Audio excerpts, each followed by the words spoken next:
welcome back. My name is Tia. I am a holistic health coach and I am one of Basil Market's health experts.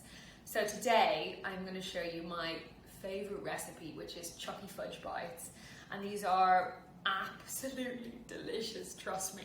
Super simple to make. They then go into the freezer and they solidify for about an hour or two.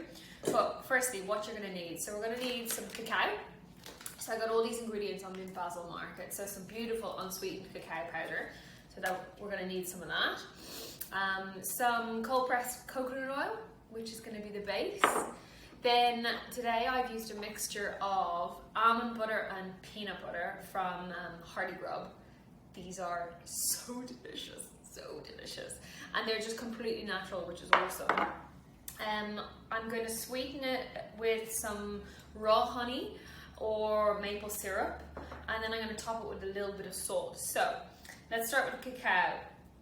I need 3/4 of a cup of cacao, so I'm going to pop it in a bowl here. Perfect. Then I'm going to take a 1/4 cup of coconut oil. It'll be super fun to make with your kids as well. Then I have a 1/3 of a cup of, I've mixed the two today. You can also use hazelnut butter as well, which is so tasty. So this is a 1/4 cup of smooth, always go with smooth because we don't want chunks in the fudge bites, of peanut butter or almond butter, or feel free to mix it. So that's going in there, fab. And then some maple syrup. So we want a 1/4 cup of maple syrup, or go with raw honey here as well. I like using maple syrup because it's kind of a much natural sweetener as well. It's got a really kind of tasty texture. So pop it in the bowl, give it all a mix, and it's going to be quite kind of chewy. That's what we want. So let's give this all a mix.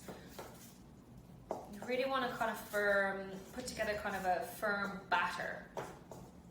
And while you're doing this, someone else can grab some parchment paper and a little container for this to go in.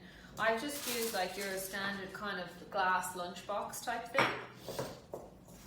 So, sorry, giving this a good mix. Okay, so you can see it's starting to kind of come together now into a bit of a batter. Feel free to taste it. Another thing I like to add in here as well is a teaspoon of vanilla extract, but I don't have any today, so it's not necessary. So you're going to get this gorgeous creamy chocolate concoction of deliciousness. So this is what it's going to look like. And then when it's all mixed up and ready to go, grab your parchment paper and pop it into your glass dish here. And then pop the batter in.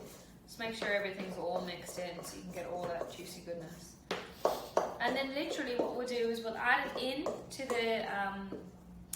the bowl,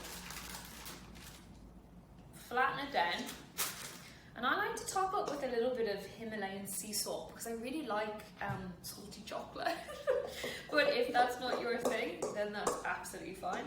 So you'll see here what I'm doing is just adding it here into the container with the parchment paper. You need the parchment paper so that it comes out. And then just really kind of flattening it down. And then what you do literally is you can flavour it as well if you like, or you can pop some chocolate chips or anything like that on it, or some coconut would also be nice. Some sprinkled coconut would be gorgeous. Close it all up, pop it in the freezer for an hour or two. Then you take it out, chop it up, and enjoy and savour it with a cup of tea. I hope you enjoy it. Let me know if you make it. It's literally my staple. I love it.